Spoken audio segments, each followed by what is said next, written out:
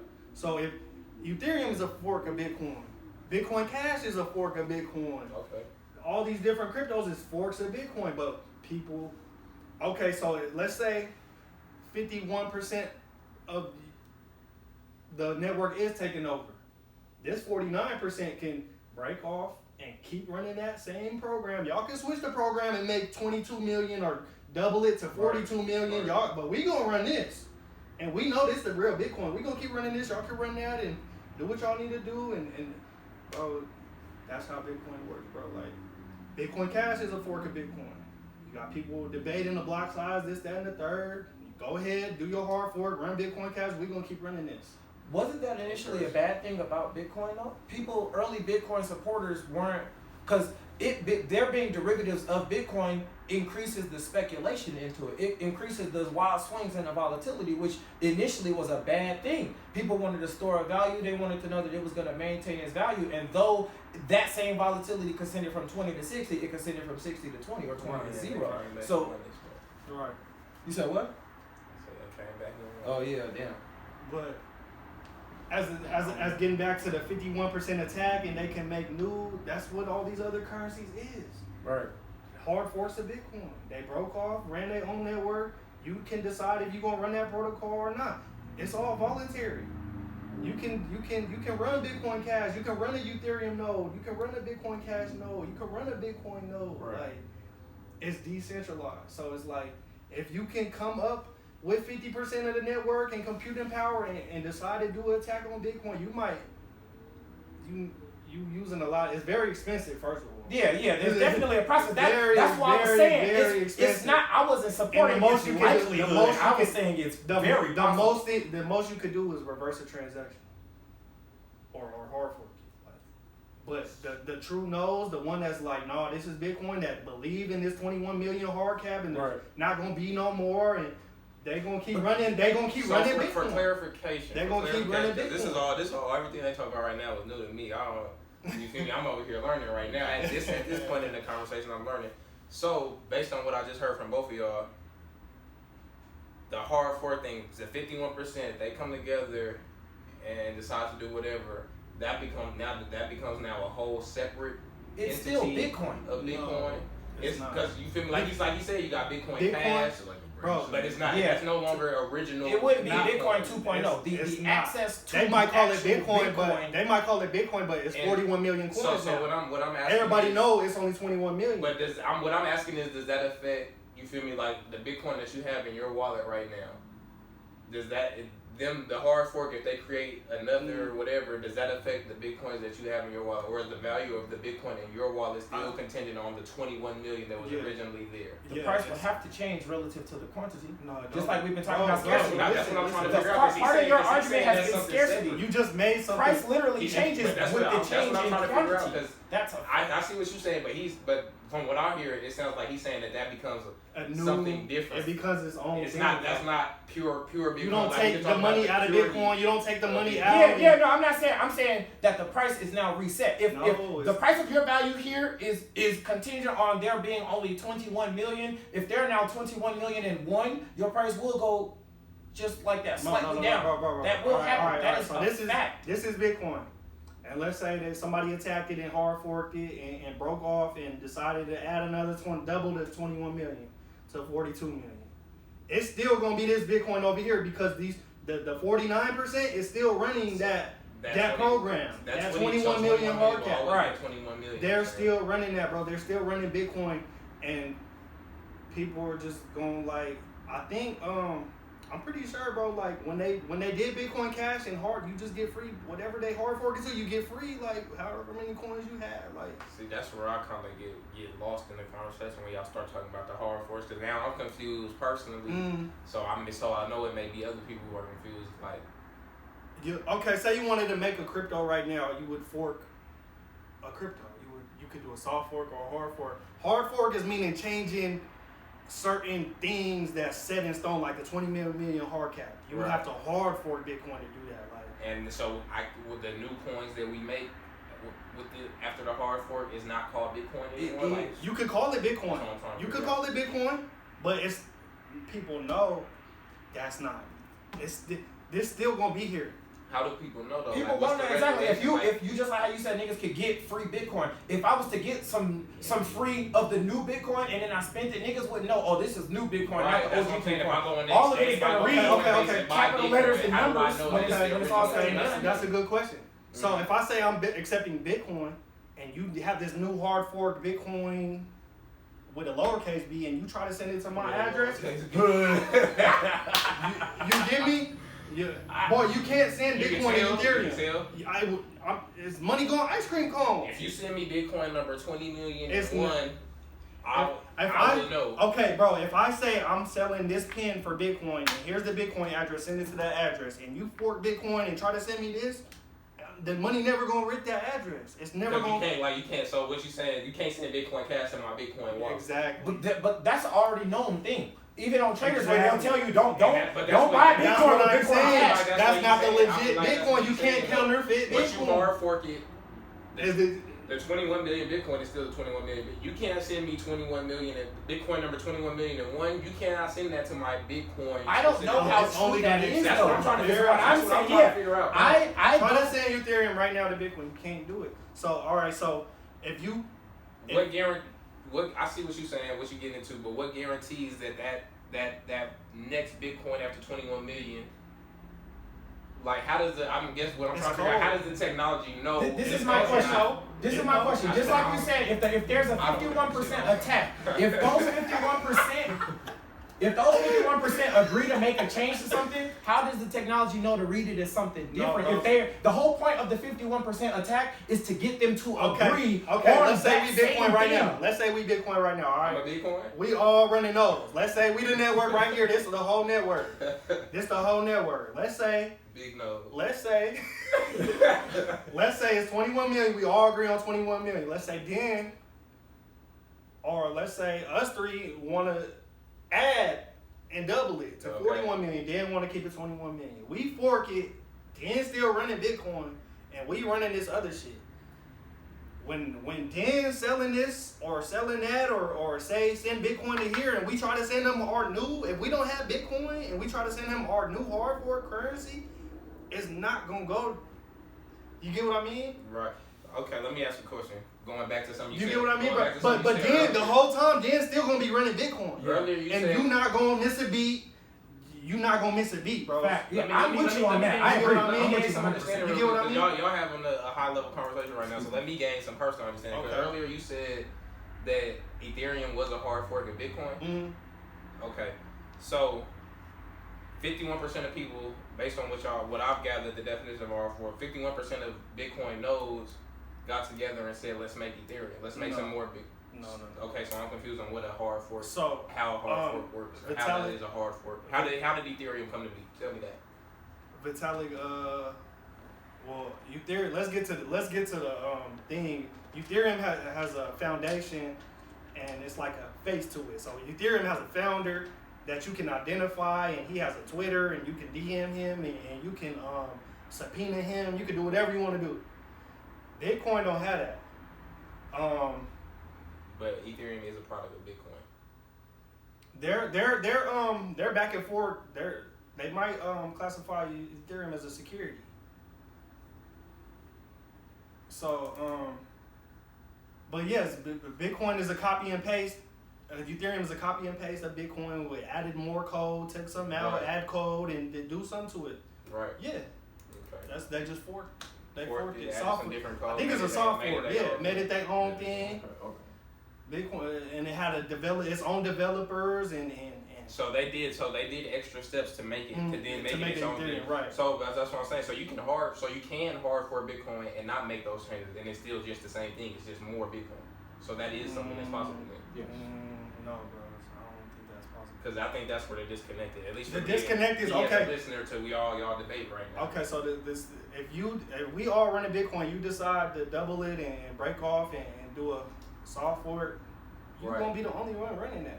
If you can get people to download that and start running, I have to choose to run that on my node now. Like, you're the only one running that program. Right. So if we accepting Bitcoin, we say send us Bitcoin, and you trying to send it, we not accepting whatever you just created and made and Right. We not accepting that. Okay, Sorry. now I get your hands on some Bitcoin and then we can trade some real, some right. Bitcoin. Right, but my thing is, if they are getting access to more Bitcoin, like I get what you're saying. If they come up with some random shit, they can't use that random shit to buy something that's exclusively purchased with Bitcoin. Right. So if I need Bitcoin, you can't go make no random shit that came from Bitcoin to come holler at me to try to buy it. Right. But if they do make more Bitcoin, those you can't make more Bitcoin. I disagree with that. Disconnect right there. I disagree with that. What was your question? I'm just confused because like if I can't send any Ethereum back, like if you won't accept it as Bitcoin, like then what's the point of a hard fork? Say that one more time. Like, so the way I perceived it was if 51% of y'all agreed to hard fork, right? Then you just create something completely new, but you can't apply it back to Bitcoin. Right. Then it's completely its own separate thing. Yeah. Then like, what's the point of a hard fork then? Well, I get that question. Like, why do I care to create an Ethereum if Bitcoin is already a thing? Why do I even care to create an Ethereum? Just the utility. You want to do more smart contracts. Ethereum is programmable money. Like I said, Bitcoin does one thing and it does it really well. Like it does what it does really well, and it's not more to it. Like it's very simple, and people would make it harder than it is. Ethereum is contractable money. Smart contracts. Right. You take out middlemen. Like you getting rid of banks because you can decentralize finance. You can borrow and lend, decentralized and not even be using a third party or any. You could stake. You could add liquidity. It's so much things that Ethereum does. Sound like an upgrade to me. Why would I buy Bitcoin instead of Ethereum? Now I'm back on that. Sound like an upgrade to me, shit. Okay, but Ethereum don't got no hard cap. Right. Okay. I'm just asking. I'll leave the debate and go. I'm learning this shit. Yes. Ethereum and Ethereum has, like I said, Ethereum has people that is like pretty much like a board of a company that make decisions, and you don't have no say so in what decisions they make. They can do whatever they want with your money, just like how the dollar is. They can print more Ethereum. They can start burning it. They can. Right, so you don't have no say so. Yeah, now you got the same issue, right? Mm-hmm. Bitcoin is set in stone, bro. This what the people want. This Bitcoin. Yeah, you can fork it. You can do this, that, and the third. But we running this. I get that, and that's what you say. What it directly am I responding to? Bitcoin to Ethereum, what gold is to cash to the dollar? Ethereum is like yes. Ethereum. That's a great at a point in time, yes. Dollar is no longer backed by gold, but yes, one derived from the other. Right. Its value, yes. Ethereum is like Web 3.0. That's what they call it. Yeah. Metaverse, all of that. That's all.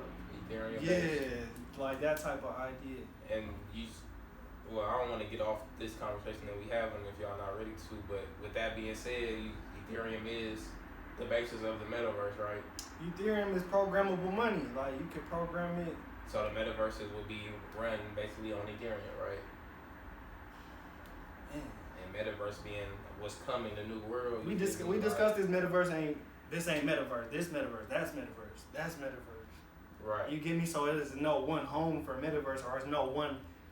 But there's one currency. Metaverse ain't only running on Ethereum. Metaverse might be running on Polkadot. Metaverse might be running on these different chains. Like, are those also called the metaverse, or do they have their own names? They the metaverse. Okay.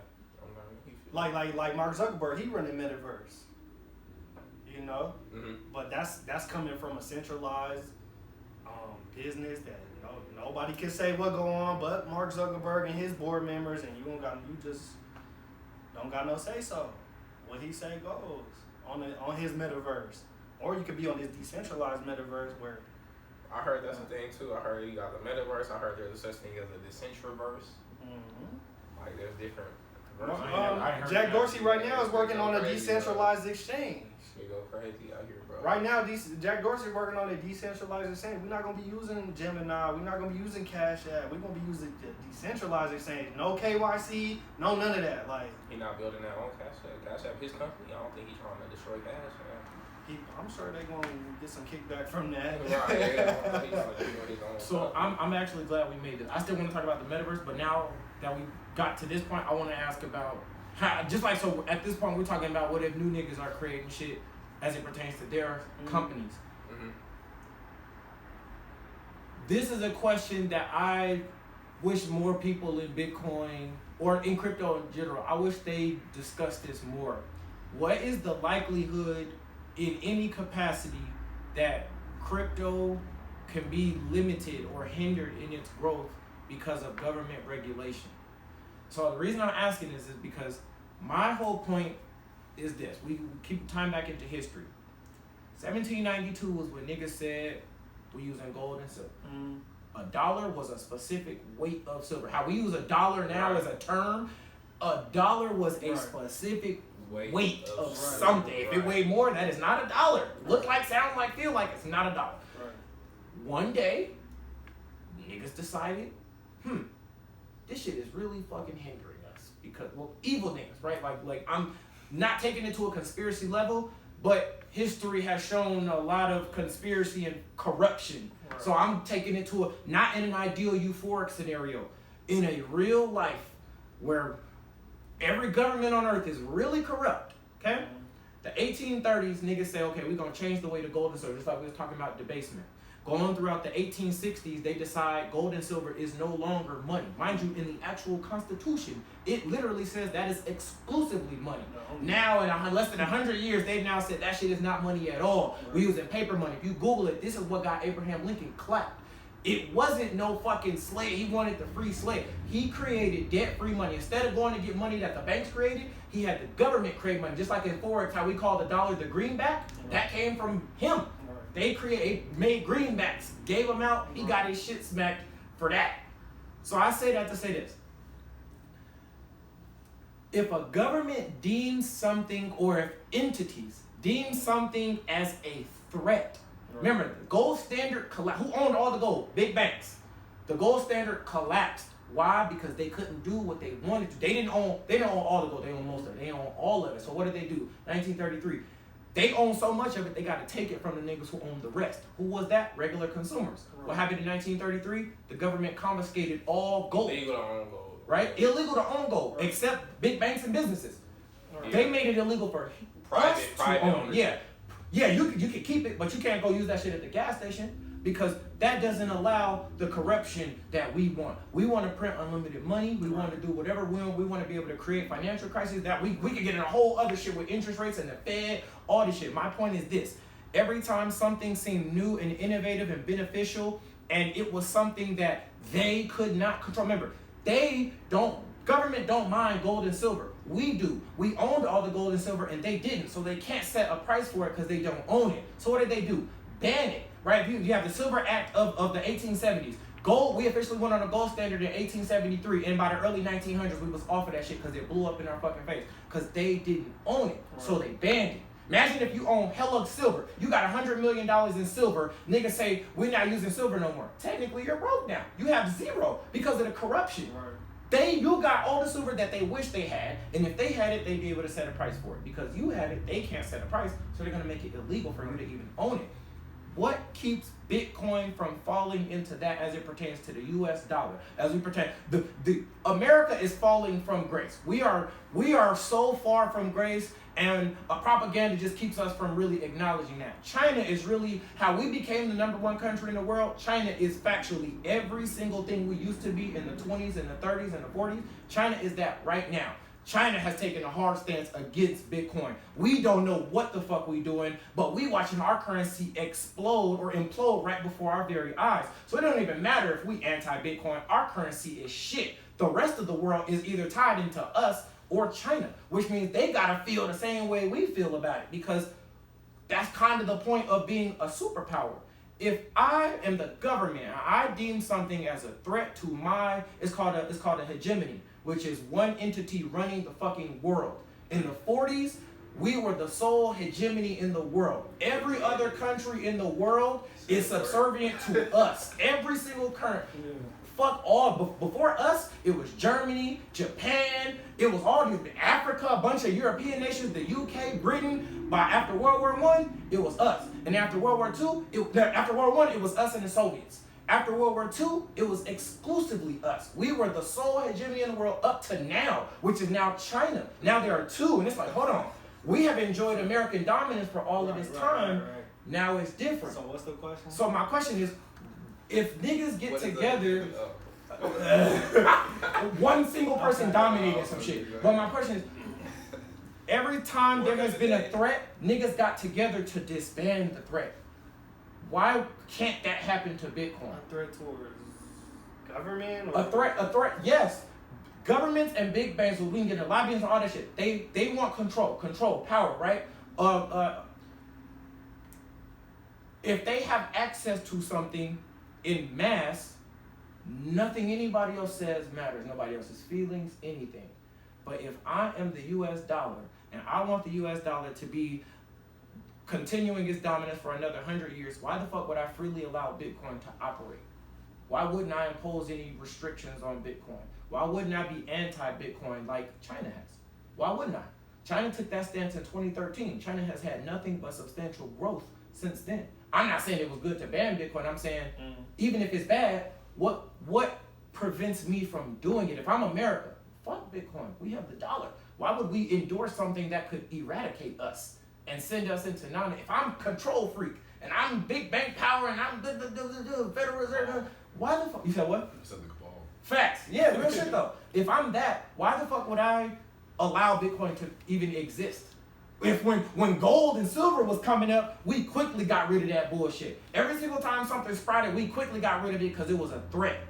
Go look up in June of 1963. Go Google why JFK really got killed. Go look up in June of 1963. This is a fact. No, it's a fact. It's a fact because it's still a mystery. Yeah, but the question though, what's the question? This is the type of shit that niggas don't talk about. Nigga didn't just get shot. He got shot because he was trying to make silver money again. He was trying to pass a law. It's called Executive Order 6102, some shit like that. He was trying to pass a law to make the government be able to create its own money. Right now, banks create money. If they create a dollar and lend it out, it's with interest charge, right? Like, it's automatically debt. That's the point of a financial crisis being unavoidable because it's always tied back to debt. JFK tried to keep that from happening and it killed him. Exactly. Who is they? Which means if they decide to be against Bitcoin, but it really happened though. But it happened. We don't know. The conclusion could be, he probably didn't get killed exclusively because of that executive order. That could happen to the dollar. That could happen to the Chinese yuan. What? The same thing that China could ban. Why would China ban its own currency? China could ban U.S. currency. Why would they though?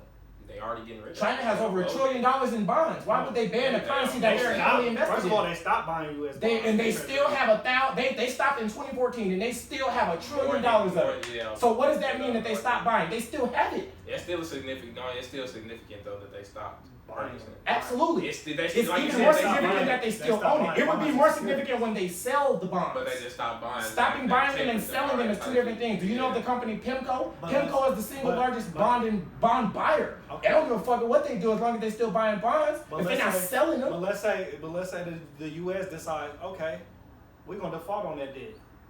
Now what China gonna do that? That shit ain't worth shit. We defaulted on the debt in 1971. China bought more of our bonds throughout the 70s. You can Google that. That's a fact. Google it. But if U.S. say, okay, they started buying our bonds in 1975. $1 trillion you bought we defaulted and they started buying our bonds in 1975. $1 trillion you bought from us, we not gonna pay you that, and we not gonna pay you any interest. You feel me? So that's a loss. Y'all hold that. What you think China gonna do? You think they're gonna keep using dollars? What is China? China is in a position where they don't gotta use dollars. That's not necessarily true. All China banks conduct business in U.S. dollars. China conducts business not exclusively in U.S. dollars.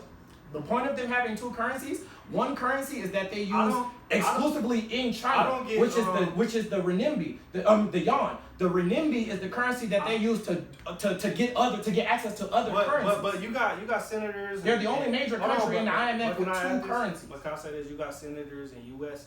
senators, U.S. politicians that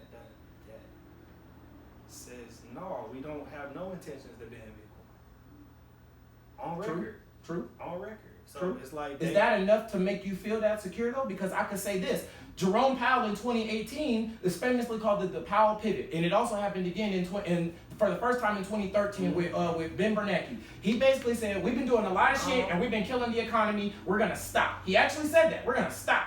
He didn't fucking stop. He increased they basically were going to stop QE in 2013 from 2008 to 2012. By the top of 2013, they said, we're going to stop killing the economy. They didn't. It got bigger and bigger all the way to 2015, 16, 17, 18. We got a new Fed chair. He said, we're going to raise rates 3 times, so, which is basically putting the banks in check. A question? How do you feel, not to interrupt you, but how do you feel that Bitcoin is a threat, or they might deem Bitcoin a threat to the U.S. government? Bitcoin can serve a purpose that the US dollar serves right now, exclusively by itself. Do you know one of the most important factors that, how we keep talking about the dollar hegemony? What created that was in 1973, we did a deal with the Saudis so that oil could be exclusively purchased in dollars. Right. That's what created us really being the global dominant superpower of the world. My question was, where do you see the threat in Bitcoin where the U.S. government has come out and say, y'all cannot own this? What, you're asking what? What? Where do you personally see that the threat is in Bitcoin to the regime or to the U.S., to what they got going on? Where do you see the threat is to where they're going to just come out and say, U.S. citizens, if y'all own this, we putting you in jail? You're saying I don't get your question. Where do I see that? What threat do you see that I'm Bitcoin telling you, brings? I see them usurping the dollar itself. Why would they allow that to happen? First of all, in the capitalist society, the government don't got no right to tell you what you can or can't invest in. In theory, that's true, but in practice, that is historically not true. I agree with you in theory, yes, but in theory, we shouldn't kill people. But in real life, people totally kill people. So us saying that it's bad doesn't really do anything. And banning Bitcoin and saying I can't own this is unconstitutional. I agree with that, but how many things were unconstitutional that the government did? And if your banning gold and silver was literally unconstitutional. Okay, and if your argument, but it's banned. If your argument is used to fund terrorism, or you use it for illicit activity, or ransom, or they were doing the same shit with the U.S. dollar. Exactly. So I'm with you. So. I'm with you 100%. But again, they have ties to the dollar. They have the say-so over the dollar. They don't have those ties or that say-so over Bitcoin. That's exactly why we need Bitcoin. I agree with you. I'm saying, why would the niggas who have the power to make these decisions, they do though? Why don't they? Think about it. Because just like you said, they don't have those decisions. No transactions are taking place in China because China has that say-so. Guarantee 100% is Bitcoin going on in China. Over their national currencies. Oh, 100%. So that's what I'm saying. 100% they're trading Bitcoin and there's Bitcoin in China. No. Yeah, I misspoke. I agree with that. I'm saying, that's why I rephrased it. It's illegal. Over their national currency. I keep saying that though. Sure. Over their national currency. I guarantee there is not more Bitcoin in circulation than their national currency. China need Bitcoin more than ever right now. I highly doubt that. Why do you feel like that? They just passed a $10 billion pilot for their digital currency. They don't need Bitcoin literally more than ever right now. Government digital currency? Huh? A government digital currency? China's banks created their own digital currency. They piloted $10 million last year and just did $10 billion successfully. Did you see what happened to the They don't need Bitcoin right now. Do you know what the hash rate is? I've heard of the term. Okay, so school us on what it is. The Bitcoin hash rate is like I said, the hash rate is pretty much the power of the network. Mm-hmm. So the more nodes, the bigger the hash rate. The bigger the hash rate, the stronger the network is. So when China banned Bitcoin, you could see the hash rate drop, meaning people that was running the Bitcoin network, keeping up with the protocols.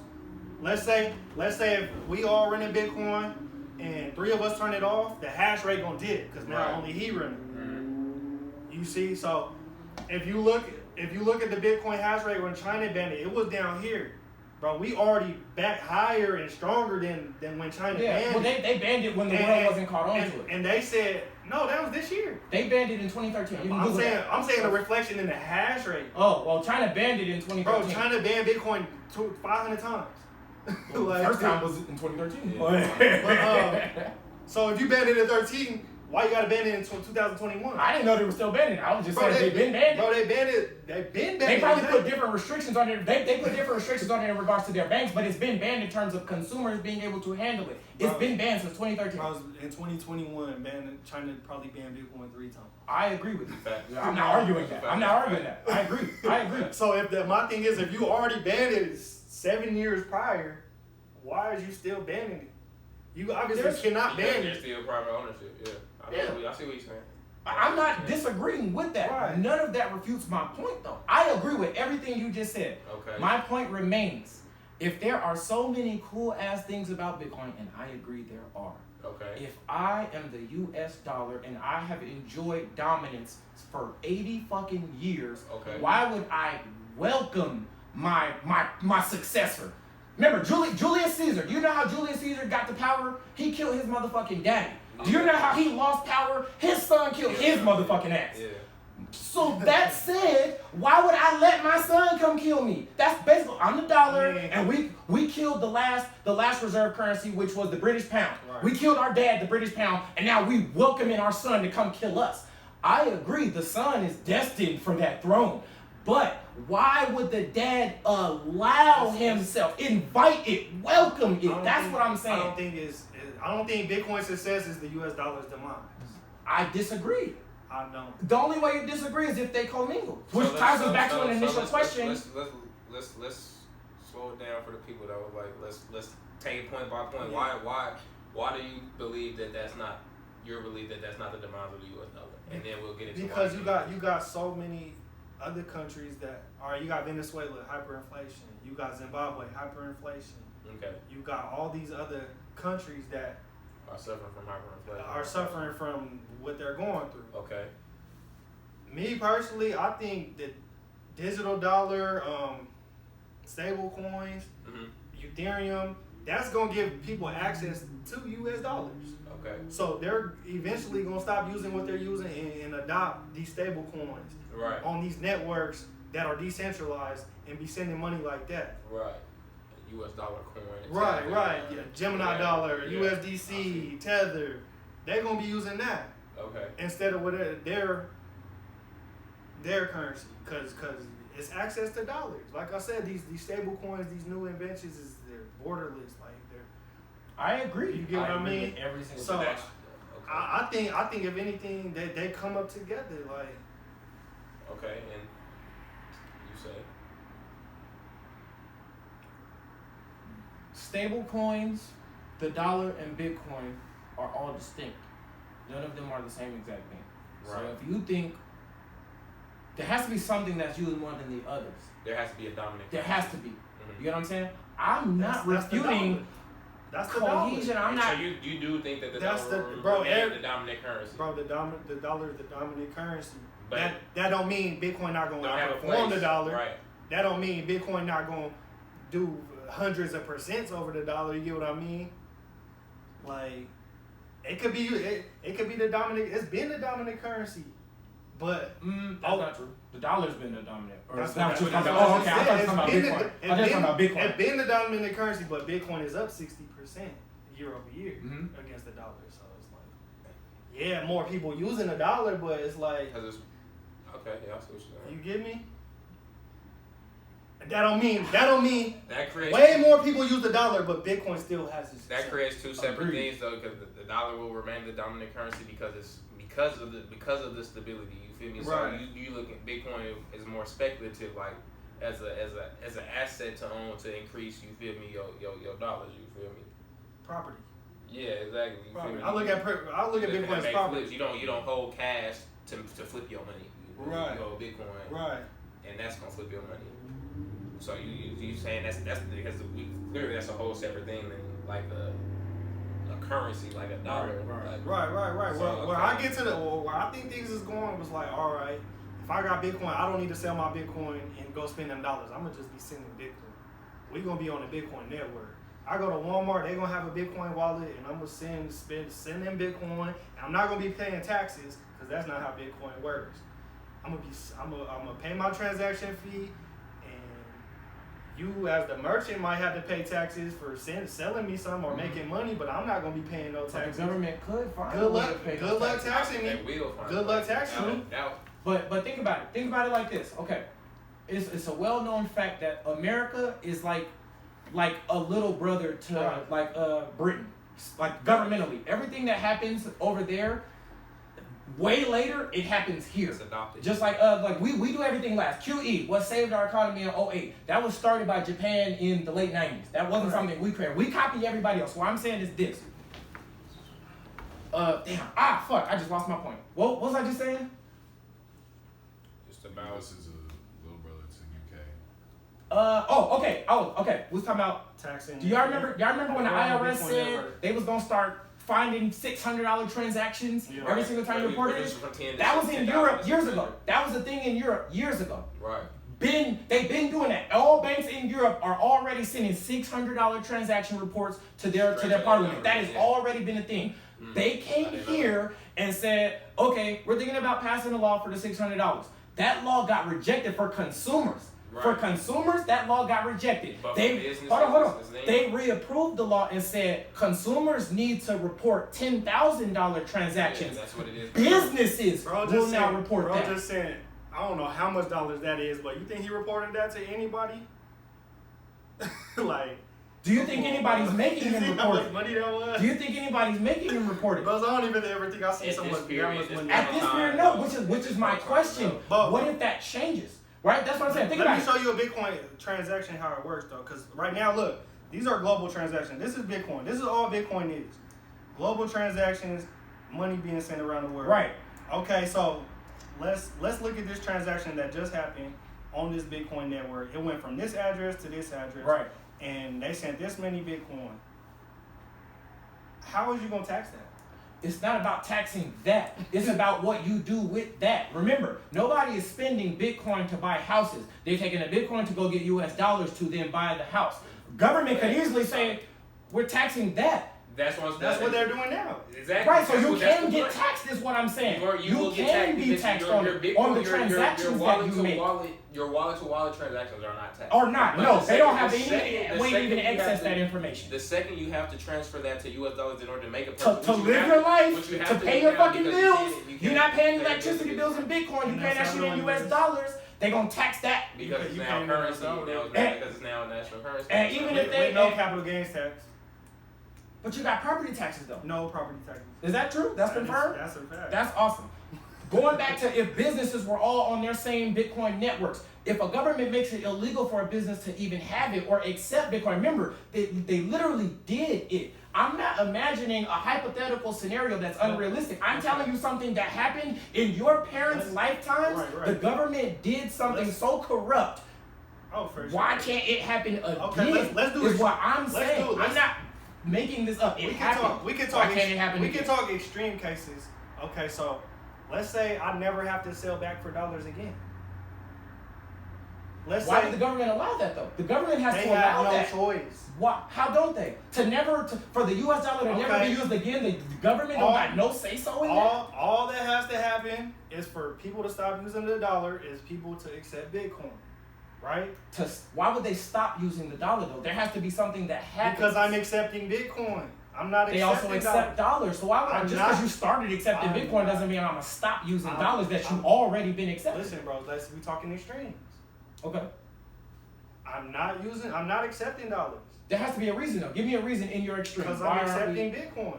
So me as a merchant, more people have access to dollars than Bitcoin. That is true right now. More people have dollars in immediate access than Bitcoin. Why would I, as a merchant, stop using the thing that everybody has access to?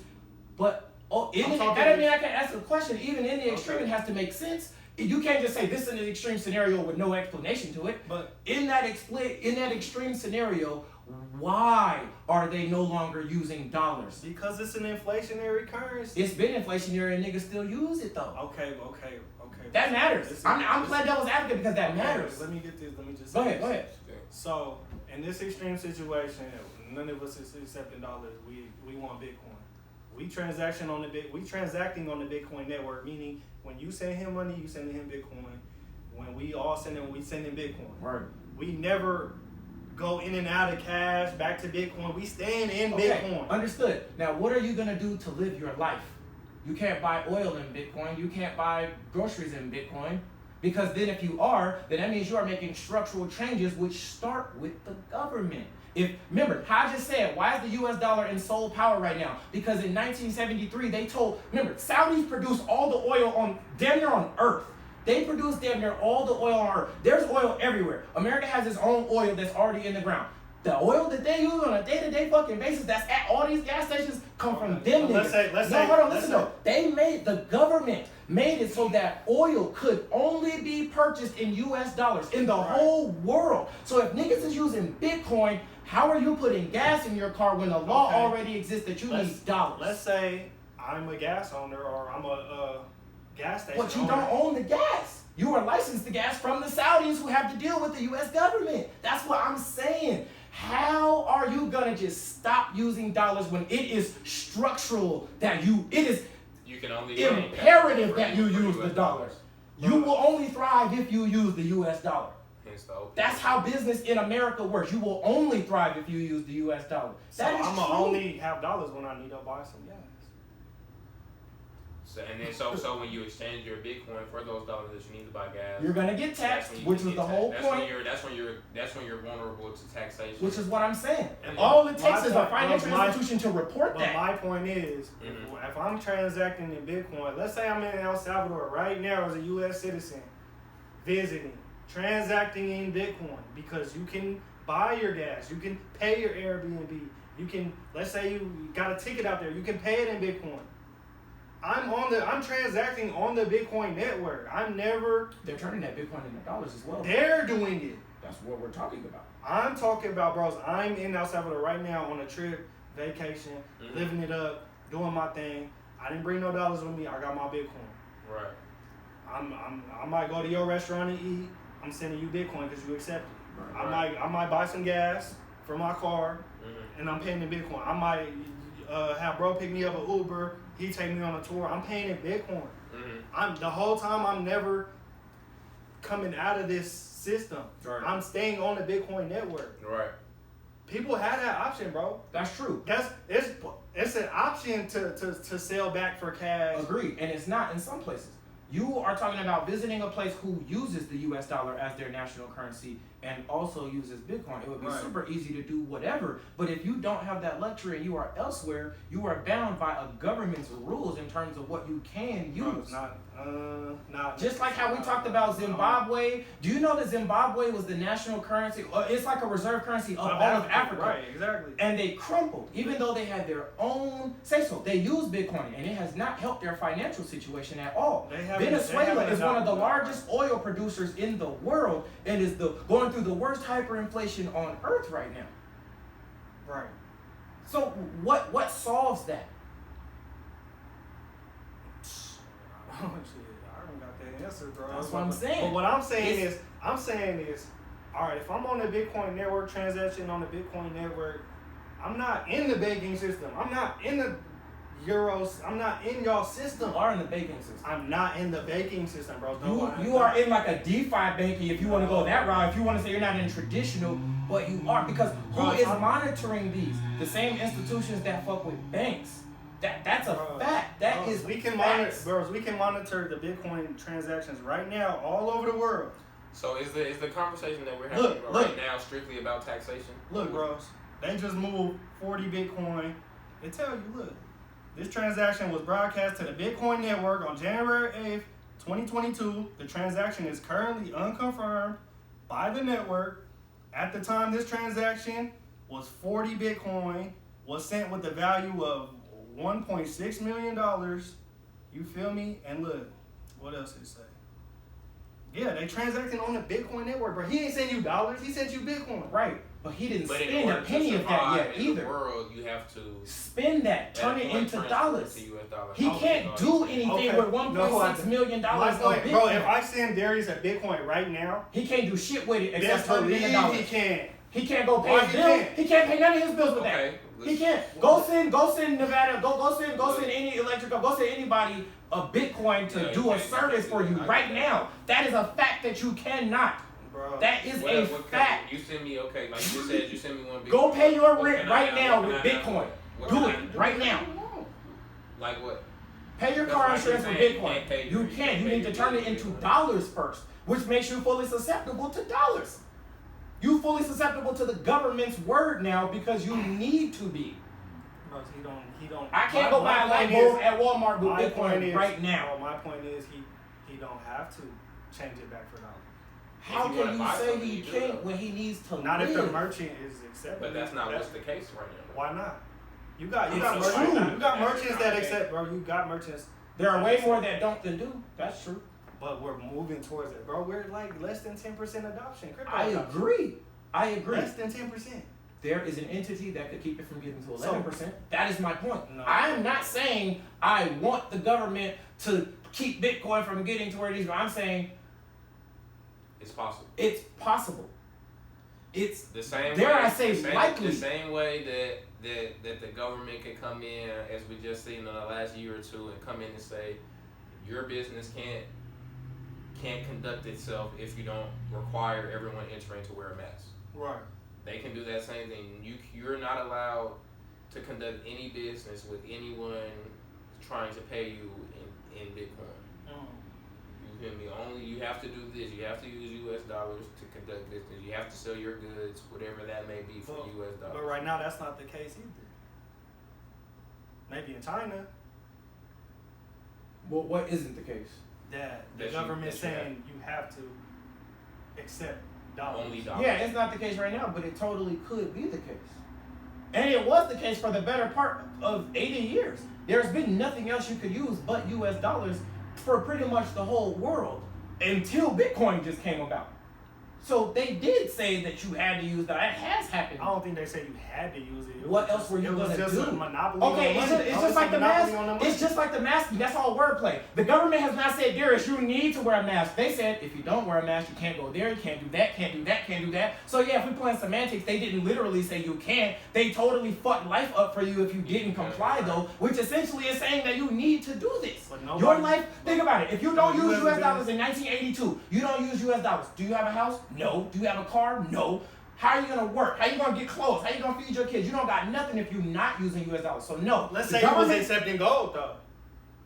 Let's say he was accepting gold, and years later, You now still in the all same your position. They now banned all gold, your though. gold, They now banned all your gold, gold though. is worth way more than what it was worth, and you But end up you winning can't because you was use gold accepting either. gold. But you can't use gold either. But That they was the said point you of couldn't. 1971. But they said you couldn't use it. You have to use dollars. But let's say fuck that. You did use dollars. You But sold let's your say gold. I did it. Let's say I did So it. you have Let's hella say I gold. did it. Okay, so let's break Right. it down. Let's say I did it. You have hella gold.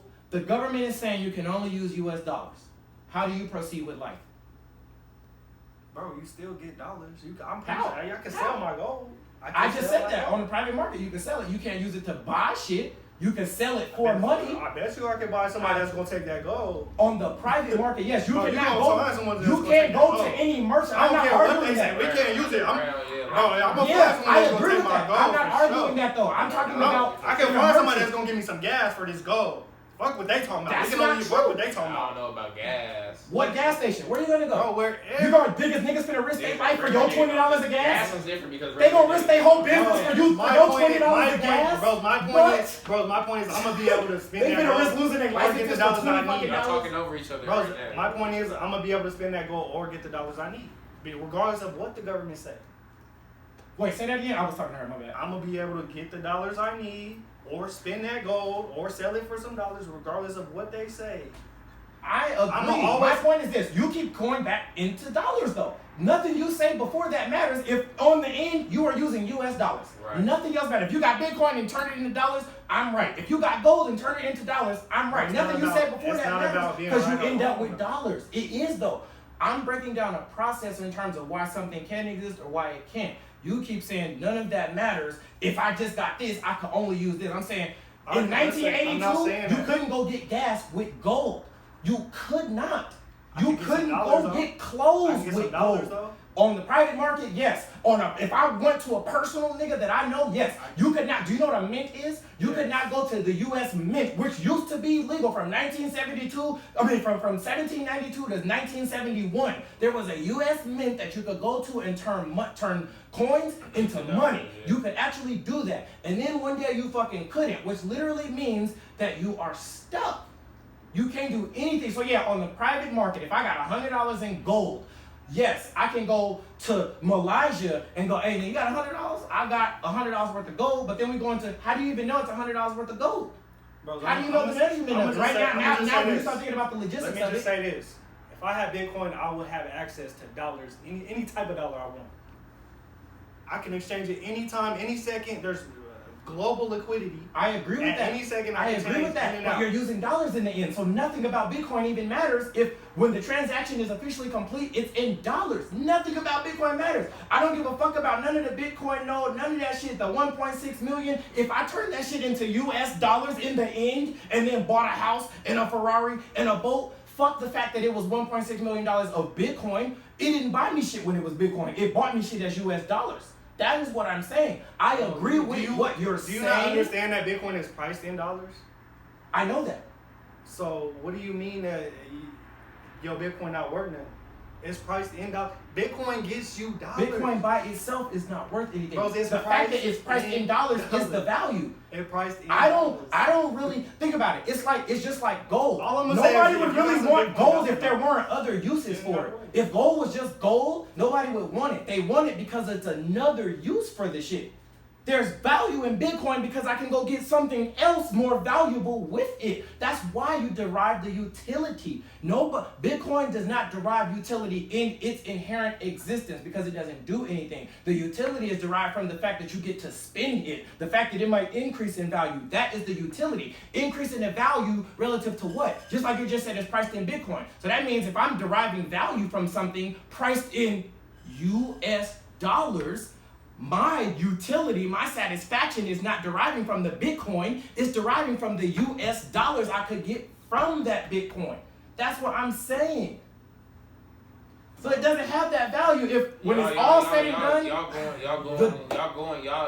don't realize it. Y'all are agreeing and right. I agree with my sole purpose is this. Just hold on. Y'all are both saying the same thing, yo. Like, that's why I keep saying I completely agree with you. I'm not. Anytime I got some Bitcoin, I got some dollars. I agree. I agree. 100%. I agree. I have zero pushback to that. I 100% agree with that. At this point, then y'all going back and forth about nothing. Right. So y'all saying the same thing. But if I choose to stay on the Bitcoin network, I can. You cannot. That is where we disagree. You cannot choose to stay in Bitcoin and live your life normally. That is false. That is false. That is not false. That's not false, folks. He can, but you are. Wait. In theory, you're right. In theory, can, but do you easily have access to $1.6 million right now? So in theory, yes, you can have $1.6 million worth of Bitcoin and go liquidate it for dollars. But in practice, that's like saying in theory, I could go find 100 tons of fucking gold. Yeah, right. In theory, but go find the shit. Go actually do it. It's a reason why niggas aren't really doing that. That is my point. Yes, you could do it. The likelihood, the feasibility of it, the realistic, the realism aspect of it. Infrastructure not there, first of all. That's my point. For Bitcoin, yeah. That's what y'all saying the same. I agree. I keep saying, look, the infrastructure not there right now. Eventually it could be. Why would the government allow that though? That's my only point. I'm not even arguing with you. I'm talking about the government. Why don't they have that choice? They definitely have a choice. Why don't they have the choice to tell us what we can and can't use? Why don't they have that choice when they've done it multiple times? I get what he's saying. I do too. But I'm talking about history. Plus what we're saying. They can put mandates and laws, and we're gonna comply just like we've been doing. But just like people are 90 whatever percent of people are gonna comply. There are those percentage of people who refuse to comply. Agreed. And I'm going to just keep my money in Bitcoin until, like you said, I don't have a choice because I have to buy this, which is a necessity for my life. Agreed. At which point, then I have to find a way to transfer this Bitcoin to US dollars. Agreed. Y'all are saying the same thing. You feel me? Like y'all. But I think to build on that, I think it's gonna get to a point where I don't have to exit the Bitcoin network. And then once again, that's That's in theory though. That's something that could or could not happen. That's all in theory. We're talking. Let's say. That's all in theory. Yes, at this, of course, at a certain point, there could become a time. So I got Bitcoin right now. I got Bitcoin right now. I can send it to you. Your Cash App, or let's say a restaurant got a Cash App wallet, or they accept whatever. I can send them Bitcoin, whatever they decide to do with it. Or is it facts that restaurants, known big chains, are accepting Bitcoin though? McDonald's, in El Salvador, McDonald's, Pizza Hut, Panda Express. That's in America too? No, I know it's in El Salvador. That makes total sense. I'm talking about in America. Those are big corporations that have infrastructure in our country. In America, but in America, that you can only exchange. Bro, it take one day for them to be like, we accepting Bitcoin now. AMC. That's true. And then also it takes one day for the government to be like, we don't allow that. So it literally happened in one day where niggas was rich and became poor. Google the Panic of 1873. But I'm saying, bro, what I'm happened saying in is, a day where niggas pulled some fuck shit on us. We had some shit that was working. Them niggas made it not work. Why can't that happen with Bitcoin? That's all I'm saying. We had some shit that was working perfectly fine for us until them niggas fucked it up. Why is that unrealistic for Bitcoin? Yeah. That's all I'm saying.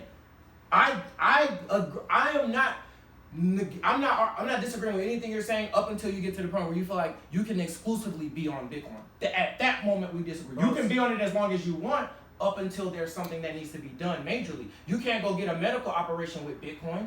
Right. Let me cut your fucking leg off right now and let's test it. I guarantee you're going to be right back on this couch and then niggas going to send you a note like, hey, nigga, when you get that $1.6 million, come holler. I guarantee it.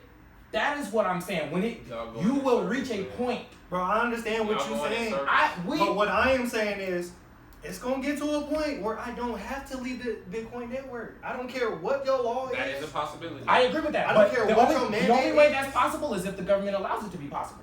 That is my point. That's what I'm saying. Both ways. Why would the government allow that to be possible though? Both ways are the same thing. You feel me? I agree that there could be a scenario where you could exclusively thrive on Bitcoin. That there can is only a scenario happen where they would let it happen because they as long as it's subservient to the dollar. Yeah, they gotta be getting. They gotta have full control of it, which was my initial point. Why would they even allow something that they don't have control over? I said that. Why would they invite something they don't have control over that could fuck them up? Why would they welcome it? Why? Well, they don't have the regulation and shit in place right now. So let's say you can go to Chevron right across the street and fill up your gas tank and send them Bitcoin. Right. They gonna tax them. You can't tax me for sending that Bitcoin. How you gonna tax me? How can they tax anybody? If you think about the origin of taxes shouldn't even exist, but they do. So I get what you're saying. How can they do this? They're the government. They can do everything. Bro, if I send you Bitcoin right now. That's the point. They can do everything. Bro, they can do anything they want. I can send you Bitcoin right now, a whole Bitcoin. Right. Me or you. They're not going to tax that. No. Exactly. No, I'm not disagreeing with that. You're reiterating a point I'm not disagreeing with. That's redundant. I agree with you. That's why both of y'all going in circle. I don't even know. I'm not arguing that point. I agree with that 100%. Can I get let me cut y'all off. Y'all are going in circles. Yeah, y'all just gotta at a certain. If you say something that I'm not arguing against, I'm gonna say I'm not arguing against. At a certain point, y'all gotta agree to disagree. You feel me? We can move on to the next topic. Y'all both just said the same thing for 30 minutes straight. You are right, but not inevitably. That's what I'm saying. You are right, but not forever. Leave it at that. That's that. Leave it at that. I was wrong. No, you were right. 100% right. Now he mad that you right. He was wrong. No, it was right. We're not gonna do that. We're not gonna do that. We can disagree and both be right. I'm not gonna say he wrong just because he said I'm right. Fuck that. No, nigga, right. stand on your shit. You feel me? If you think you're right, stand on it. I think I'm right. I'm gonna stand on it. We're not fundamentally disagreeing on the existence of this shit. Yeah. Y'all just went in. We got to cut that out of the that whole little. That's what I didn't want to happen was for that in particular is what I. But that needs to happen though. But the reason it doesn't need to happen like that is because I agree. Conversation in itself is necessary. Because what productivity is that giving to the audience right now? Y'all are going back and forth. Y'all saying the same thing. Y'all saying the same thing. Right. So at a certain point, we have to have a specific topic. You give your view. You give your view. We don't all have to come to the same conclusion. Give your nobody view. Right. Nobody facts. That's what I was saying. Like, nah, you right. Like, don't say I'm wrong. Like, nah, stand on it. Yeah, you better not say you wrong. Yeah, that's what I was saying. Like, nah, fuck that. Believe in yourself. Nigga, yeah. Believe in yourself. You know what you talking about? Like, shit, stand on your shit. Man, right. Get everything. I'm not responding because Come on, next question. Hold on. I'm not responding to you to challenge your knowledge, though. That's the point of a conversation, though. Yeah, I'm just saying. It has to be productive to the listener. Yeah, that wasn't productive to walk. Come on, next question. Yeah, facts. Think of something new. I've asked most of the questions I asked. Nah, man. See, I'll just see before y'all got into this. Yeah, like right. maybe about an hour ago, I was about to say something about the metaverse. We visit that shit right now. But my point is, bro, you could stay on the Bitcoin network if you wanted to. I agree with that. I 100% agree. I ain't even gonna respond with anything else because just what you said alone, there's nothing to refute. There's nothing I can say. That you agree, and then you take it further. You feel me? Like that's why I said I ain't even gonna respond with nothing else. I agree 100% with that, and that's nothing else. That. But the metaverse. Back to the metaverse, though. Man, general thoughts. First, let's start with general thoughts, and then I got some questions. All right, first let's bring up this that Joe Budden shit we was just talking about. So give a little background info on how cool this shit could be. Do you fuck with the Joe Budden podcast? Or have you at least heard of it? I don't even watch it regularly, but we've all seen it. I don't tune in. Yeah. So heard of it. One of these niggas, he on the metaverse, and he said it is by far, basically, it's like the coolest shit this nigga has ever seen, ever. He said this nigga was courtside at a Clipper game. He said he'll never watch TV ever in his life. He actually said that. He actually said it. He said in his metaverse house, he has a theater screen in his house. So he said, I'm watching this shit on a theater screen. Yeah. But he said he felt like he was literally there, courtside at the game. He said like the VR, he said it was other niggas. Like he said he was literally like courtside, like nigga. There's no experience like I literally feel like I'm at so I the get up game. and walk on the court if I want. That's damn near what he was saying. I swear to God, bro. If you watch this shit, that's right. Like that's damn near what he was saying. The nigga said he got kicked out of the VIP section of a club in the metaverse. I was like, what? Like that shit sound foreign to me. Like he was on the metaverse. Don't know how to act. Right. What you doing? This nigga's committing murders on that. He wasn't dressed code. We caught you with them shorts. Yeah, you gotta go. Nigga, yeah, get your ass out of here, nigga. You said button ups and slacks. We not having you. How do y'all feel about that shit? How deep do y'all think this shit could go? Like in your mind, what is the deepest this shit? How ingrained? Or because we also talked about that. Would you even allow yourself to get super ingratiated with some shit like that? Because one of his pushbacks was that I think a lot of people will. Yeah, he was like, I'm not feeling it because you need to have a Facebook account to connect to that shit. So he was like, I ain't really feeling that shit. So like, but. And that's specific. That's yeah. Y'all just put me on. Y'all said it was new verses and shit like that. I never heard of shit like that. Meta is Facebook's metaverse. Yeah. But you got Sandbox. You heard of Sandbox? No. Sandbox is a metaverse. And what's that Decentraland with Snoop Dogg? Yeah, Snoop Dogg. Okay, that's what he was talking about. He said some land actually increased in value because Snoop bought something. He moved in next door. So that's what it was. So he bought a house on Decentraland. Right, in that land. For what? For how much did the nigga who bought the house right next door to him paid $500,000. Real dollars. Real dollars. Probably priced in Ethereum. Okay. But it was saying, it's right? saying, you feel me, which is right. It all comes right. back. Okay. Damn.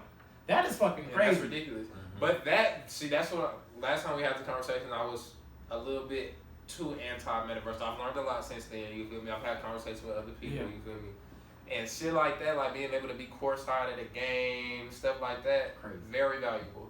I also learned a lot about NFTs in general when talking about the metaverse, because digital assets will be a big thing. Like I've completely changed my tune on NFTs also, you feel me? But just certain stuff like that. Like I just said, you don't need to be fully ingratiated in the metaverse. That's bad for you. But it's basically the same. Metaverse is basically an extension of social media. Exactly. It's an extension of social media, so it's gonna be like the same type of thing. Virtual reality. Exactly. Sims exactly. Yeah, that's what. Remember we was just talking about that Sims. Like that shit is like a precursor to that. Like they prepare niggas for shit like this. Right. So yeah, metaverse is cool. It is cool. You feel me? It got the potential to get out of hands, but just like anything else, just like people out of hand with video games, they live in the video game, they don't ever leave the video game, but the applications, the real life applications and stuff, I am now messing with the because you got every company gonna do it its own in different its own way and bring something new that they offer. Because what like and for that experience, what he was using was the Oculus, and that is a Facebook product. You feel me? Like Microsoft gonna come up with their own thing. Whatever other big company, Apple gonna come up with their own thing. You feel me? So now more and more it's not just gonna be like a headset. Like it's gonna be glasses. Yeah, it might be contact lens. Yeah, it's gonna be some crazy shit. But just like with anything else, man, the more you feel me, you delve deep into that. Like you feel me, like if you treat that as real life, then you feel me, then your life is not controlled by the entity that owns whatever you're using. If your whole life gonna be on that Oculus, you feel me. Whatever Facebook got going on, whatever Meta got going on is that's your world. You feel me? Whatever their regulations is, that's your world. But you choose whether or not you want to be. You feel me? Exposed. Fully that's exposed. what I was talking about when I was like, man, you need to get social media. Like you could control what niggas know about you, or don't know for sure. Right. That shit sound interesting as fuck. I'm not completely pro Meta yet. Like, I get everything you said, but at the same time, going back at how it's just an extension of social media.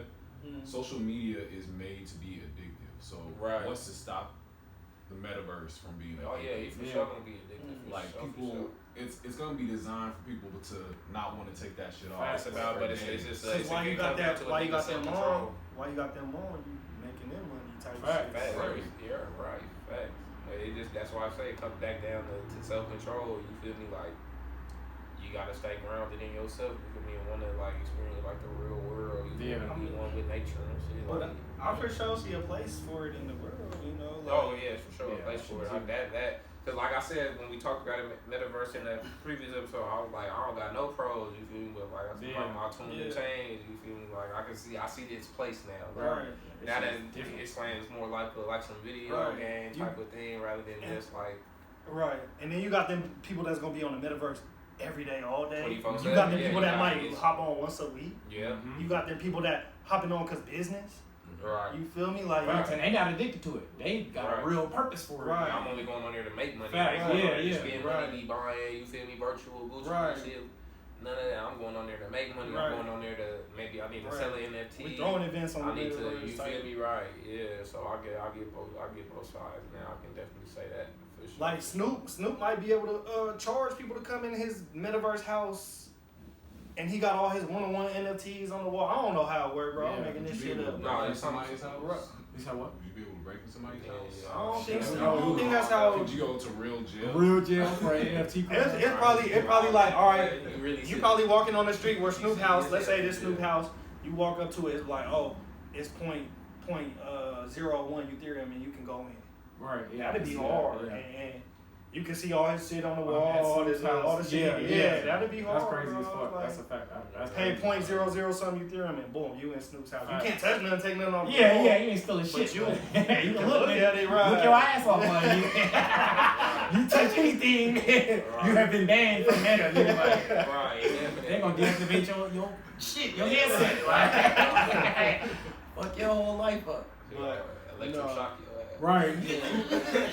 So I think that's what the metaverse is gonna be. You know, and every company gonna bring what they got to offer to the metaverse and have people on for different reasons. Right. It's gonna be competitive for sure between different companies offering different things.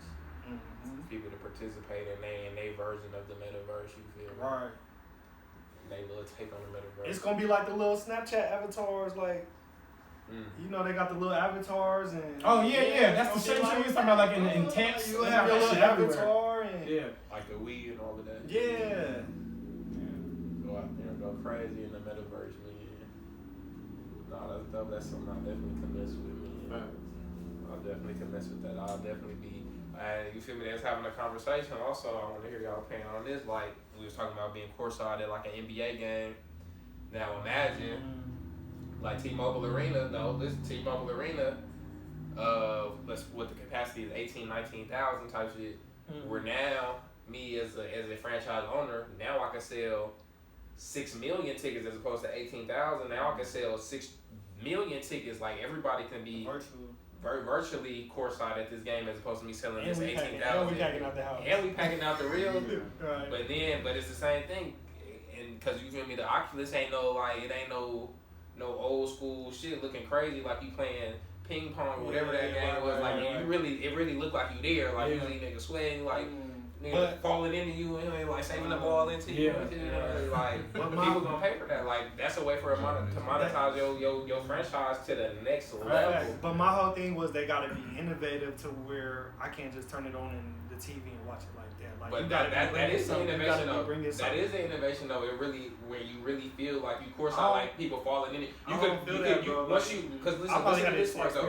Once you're you can now, as opposed to you being like we right here in the living room. Right. Everyone who purchased that virtual ticket to be right here at this game, I can now have conversations with you all. You can be in New Jersey, you can be in Texas, you can be in Cali. Right. I can be courtside right next to all of y'all. So that is the experience that's gonna get you to.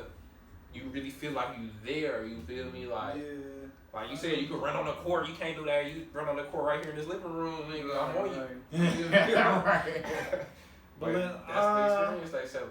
I don't know, bro. It's like they gotta have something. I just feel like it gotta be a little bit more than where I could just turn on the TV. I agree with that. I totally agree. Just like when they brought up having like some type of sensor or button so that you can feel the sensation. Because the conversation that they got into porn and stuff like that. So he was like, bro, what that look like? So he was like, eventually they gonna have some buttons where you can start feeling the sensation from what you get. So I can kind of understand what he's saying. Like that's dope as fuck. But that's not enough forever. Right. At some point, I'm gonna get tired of that shit. Like, fuck this, I'm gonna turn the TV on. For free. I could understand that. but also on his end, just like the nigga said, he had a fucking theater screen. Right. Like, if they are making, because obviously, just like you said, I gotta experience the shit. I'm only going off what I heard another nigga say. Right. If it's really that crazy, like I feel like I'm actually at the movies watching this. No, for real. That might be enough to hold a nigga for a minute. Just like how they released 2K, the same 2K every bit. They use just enough to hold you over until next time. So I think that type of shit is enough to hold niggas over until we don't get that same utility out of it. And now we gotta get the sensors, get the little whatever. Right. Let's say 2K hop from the controller to the hand motions. Now I'm really shooting this. You're really passing it in like 2K. the Wii. They used to do that shit on the Wii. Remember that? But if I'm just on the controller and got the goggles on, like it's not doing that. Yeah, that's a fact. I agree with that. It's worked to this point. You feel me? Yeah, but they getting innovative for a reason. Yeah, you gotta keep the people coming. That's interesting though. I could totally see like. I just got to see some more innovation. Yeah, if niggas get accustomed to that and they start to accept that as the norm, now the question is, okay, what's next? We want more. To where now, okay, niggas gotta figure this shit out. This theater screen ain't cutting it no fucking more. Right. You feel me? This courtside ain't cutting it. We need to do something. If nigga jump in the pool, we need to have the Oculus squirt water in his face. Like, have you ever been to like Adventure Dome where they got the little SpongeBob ride? It moves, but it'll squirt shit all doing it. I can see that. But you're not going nowhere. Yeah. Your ass ain't moved at all, but you feel like you didn't get the fucking most. Like, I can see, like, fuck just poke me in my head. I'm gonna sue a nigga in this motherfucker. Like, I got whiplash, motherfucker. Like, but that type of shit, I can totally see niggas getting tired of that. And then, like he said, they get to that point where it's like, all right, niggas need more now. I mean, you gotta sell like the whole seat where, you know, they have the Universal Studios where you see in the little movies. Yeah. They gotta do something, bro. That shit really crazy though. Because with the goggles, I can't. They not gonna get me with that. What was that one movie where it was pretty much the same thing? It was the virtual reality, but they had like a treadmill they were running on, so they could like run around in the metaverse. That sounds crazy. I forgot what it was called. Oh, that sounds crazy. Spielberg movie. It was recent. Word? Yeah. Oh, recent? Yeah. All of them had goggles. They had straps connected to the treadmill, so they were jumping in the air, running around, and in the metaverse, their metaverse. They were actually like running around doing parkour and shit, but they was really just stationary in one place fighting each other. Going crazy. That shit be looking wild. I saw one on YouTube where a nigga was fighting zombies, and there's a split screen of him wearing the shit, and then the other screen is him. You see what he sees. Yeah. That shit, like him running, he like, oh shit, like he's so into it. You feel like this nigga really getting chased by fucking zombies. Like he's so like, oh shit, like you can see the anxiety in his body. It's like, what the fuck? having a heart attack. Nigga, like, he really doing that shit. Like, that is crazy. This nigga really feel like he getting chased by some shit right now. That's wild. Yeah, I ain't never paid for nobody to scare me before. I ain't Yeah, not scare me, but virtual reality GTA, I would play the fuck out of that. And Mark Zuckerberg said they working on that shit. Remember when I first showed you the how we was playing San Andreas? Imagine when you die, you go. That nigga talked about that shit. He said he announced it like, nigga, we working on it. There's gonna be a GTA 5 virtual reality. That is fucking crazy. Niggas really twin blocks. Nigga like going crazy. That shit wild as fuck. I play that even on the cheat codes where you can jump hella high and shit. I would play the fuck out of that. That sound tight. Like he said some 2K where you could shoot. What? Yeah. Nigga, how much Oculus cost, nigga?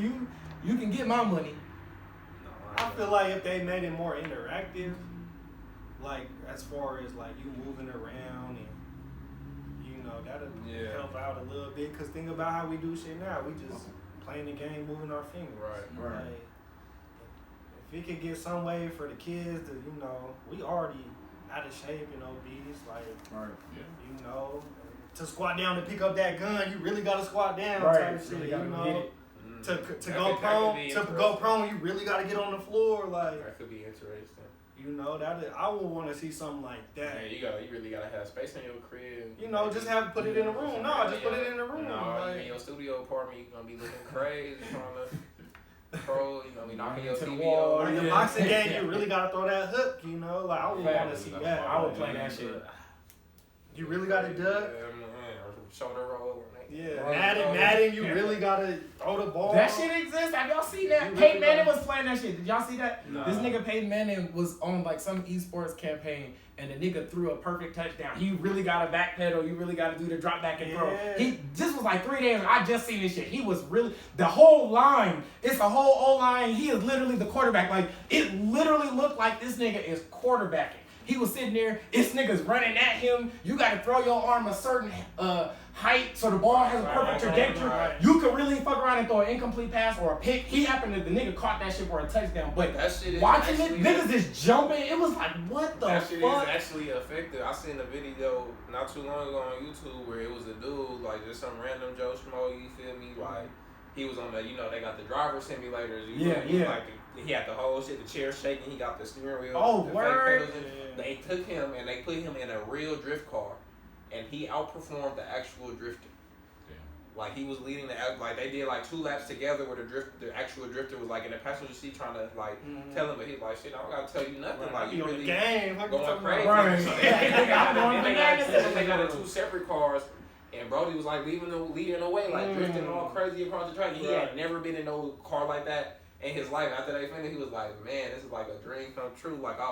Like this is the greatest thing I've ever did in my life. You feel me? I never thought I'd be able to do no shit like this based off the game type shit. But he was out there really going crazy, like nasty with it. You feel me? But that's like a fight. Like you want to be a pilot, you gotta do the flight simulator before you get in the actual plane and get your actual hours in the plane before you actually become. So yeah, there's definitely some great applications to this shit. For sure, along with the scary shit. Then again, I don't think it's gonna be one business just like everybody gonna be specialized or offer this or that. Like you might have Need for Speed doing the drifting. You feel me? Like metaverse. Or you in the car and I can pull up on you in your car and we racing in the metaverse. Like Facebook's not gonna be doing that. You feel me? A company like a racing company gonna be doing that. Video game company gonna be doing that. You know, so I feel like everybody gonna bring something to the table. Right. You never know. You might have a need to be on there. Like I said, you might be on there for work or business, entertainment. You never know.